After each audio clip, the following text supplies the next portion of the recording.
The science of why dancing will transform your entire life. It's your girl Pearl.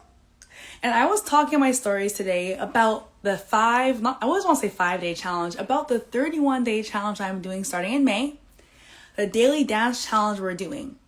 And then I was talking about it and I was like, wait, this needs to be a whole entire longer form piece of content because there's so many important things I want to share, and I want you to understand what I understand about dance and why I'm so passionate about dance and movement and moving and grooving, and why and how I've used it to change my life, and how I'm going to share with you in my challenge how it's going to change your life too. So if you're interested about learning about why dance is so important, if you someone that loves dancing and you know and you felt the experience of it and you want to understand what actually happens, and if you want to use dance not only feel good and have fun and be elevated, but also use movement and dancing to rewire, repattern, create more capacity in your body, and to really work on the inner fears, the doubts, and the things that come up for you, this video is for you. I'm so excited because this is something I'm so passionate about. Like, when people talk to me about dance, like, I light up like no other. Like, dancing, I know for a fact, is part of my soul's path. There's two things that know to be true: that dancing is part of my soul's path and sobriety is part of my soul's path. And don't ask me why, it's just what I'm here to do, and I'm just listening to the call. So before I dive into talking about dancing, which we'll get to, I want to talk about why my journey specifically has led me to this and what really I've experienced that makes this such an important thing in my life. So if you don't know, maybe you do. When I was younger, I used to always want to be a dancer. That was my dream job, was to be a dancer. It's been a big part of my life. Like, again, my soul was meant to move and dance. So as I was younger, I've always wanted to dance. I always gravitated towards watching dancing and seeing music videos and seeing dancers. Like, I remember I would come home from school. Hi, everyone that's joining. I would come home from school, literally right after school, and I would sit down in front of TV and I'd watch MTV. Any of y'all watch MTV when you're younger? I'd watch MTV and I'd sit there and I'd be like, I remember knowing, I was like, I want to be on the screen. I want to dance. It's still one of my dreams to be a backup dancer on a music video for someone famous, and that's gonna happen one day in my life. But like, okay, so deep knowing, I always wanted to dance. And then as I got older, I want to start going to dance classes. I want to start, dancing. I would dance in my room. I'd watch YouTube videos. I'd practice by myself, doing K-pop moves and watching YouTube videos in my room by myself. I wanted to go to do real dance classes, but I actually wasn't allowed to. For many reasons. I know when I was younger, I got put into ballet class when I was like 5, and I fucking hated it. Like, I literally remember this memory so clearly. I got to ballet class and I was crying instantly. I hated the fucking tutu. I hated the shoes. I hated the tights. I was crying. I didn't want to do it, and so I left immediately. And then I got put into gymnastics instead.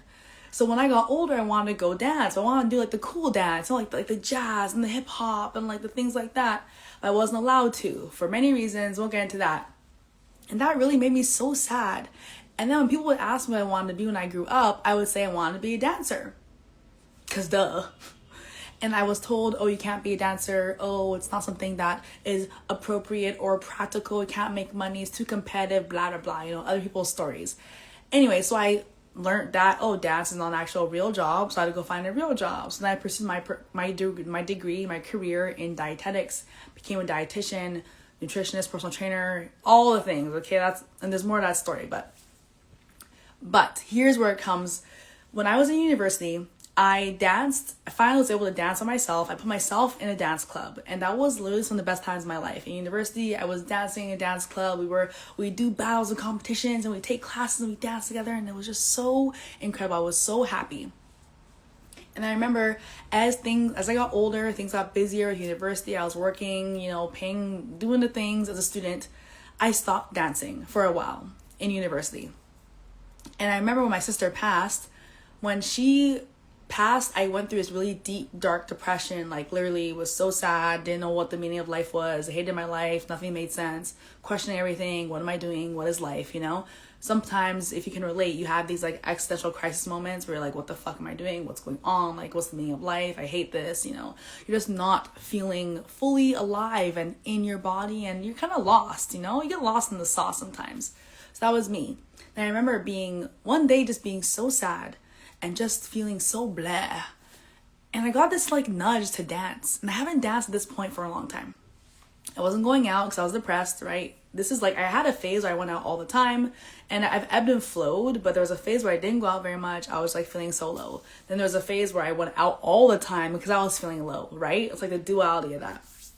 But during this, I remember I was feeling so low, haven't been dancing, haven't been out for a while. I'm just like in my sorrow, in my sadness. And I remember having this nudge to dance. And I was like, why? I'm like, why would I dance? Like, I'm so sad. Like, why would I dance? This is pointless. But I did it. I danced. And this was the first time in a long time that I actually felt like a glimmer of hope. That I felt a glimmer of, oh my gosh, like, oh, I can feel this again. I can feel a little bit better. I can feel a little more elevated. So from that day, I started to dance every single day.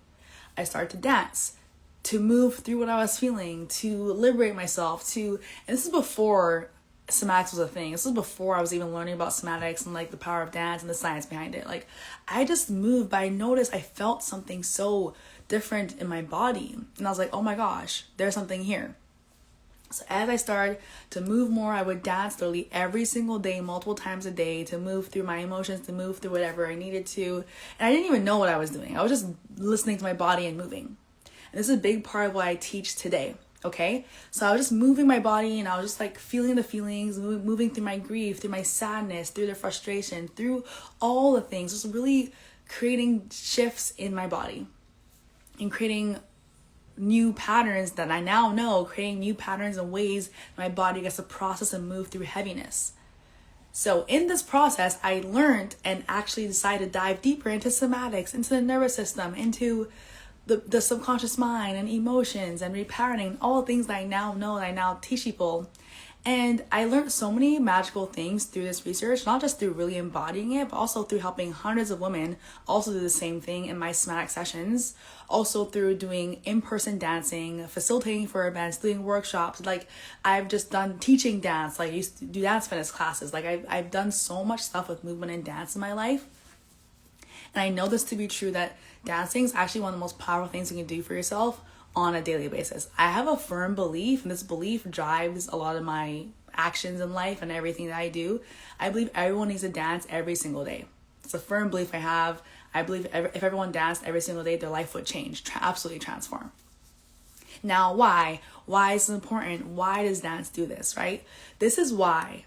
Okay, there's so much here. I won't share all of it because this will be like an hour-long episode. Maybe I should do like a proper like podcast episode about this.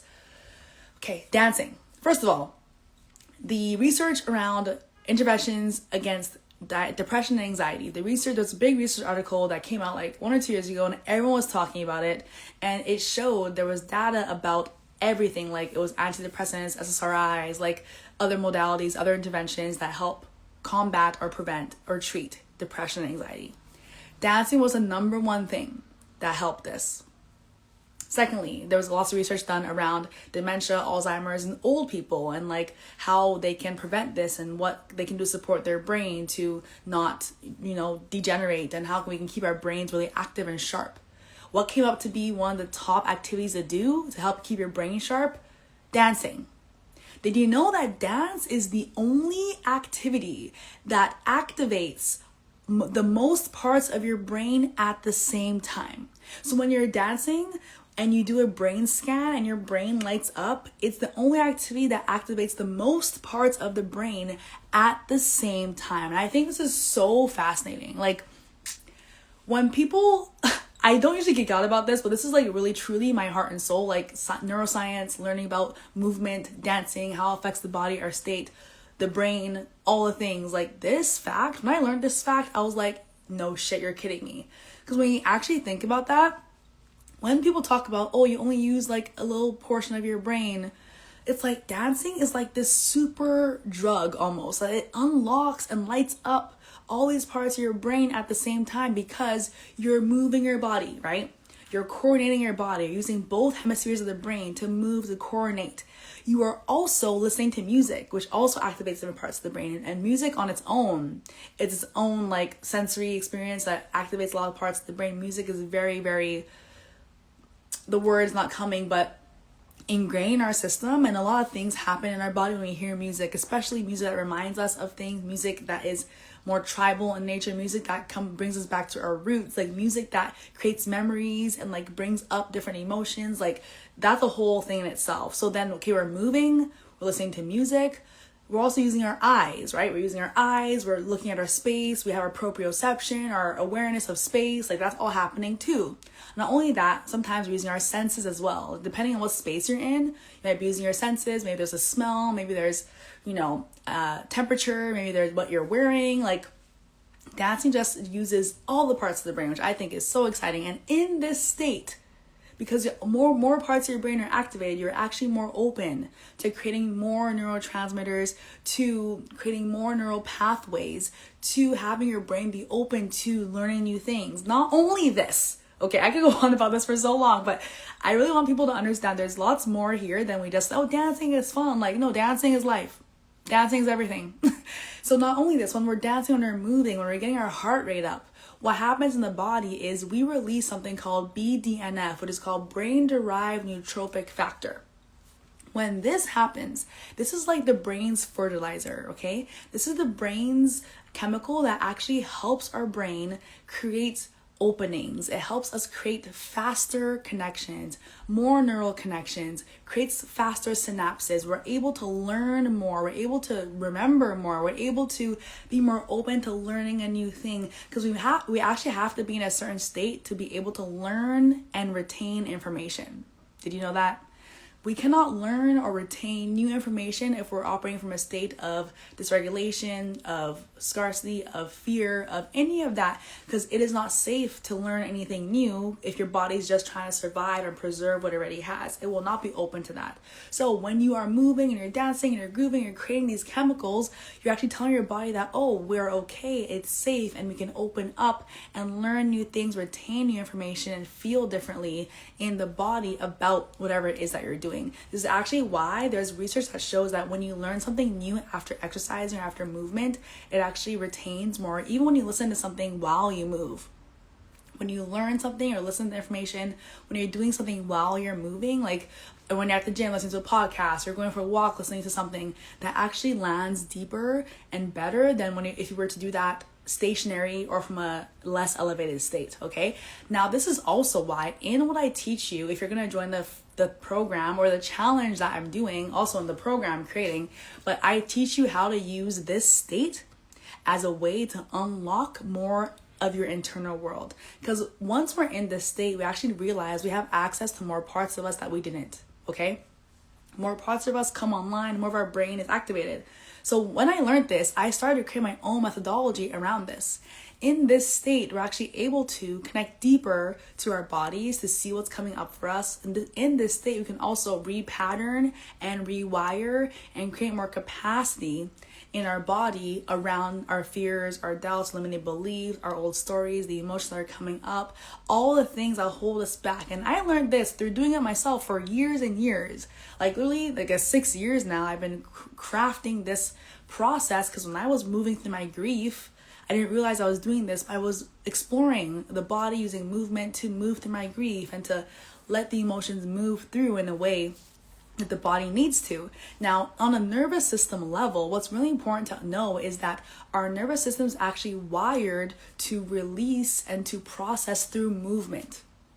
Okay, that's what it's actually wired to do. This is why movement is actually so important when you're processing things, when you're moving through things, when you're feeling things. Our bodies, the hard wiring of our bodies, like innately, they know how to move, to shake, to release, to let go of anything that is not meant to be there. The energy is not meant to be there. We learn how to move through it. Now, that's something that we have unlearned. We have been trained differently, but it's actually one of our duties, I believe, to come back to our nature and learn and create the safety in our body to come back to that way of being of, okay, how do I let my body know it's safe to process emotion through the body, how it's actually meant to, right?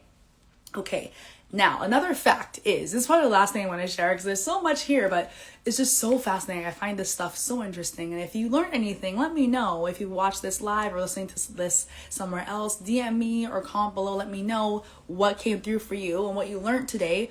But the last thing here is actually there's actually two pieces to this on a nervous system level.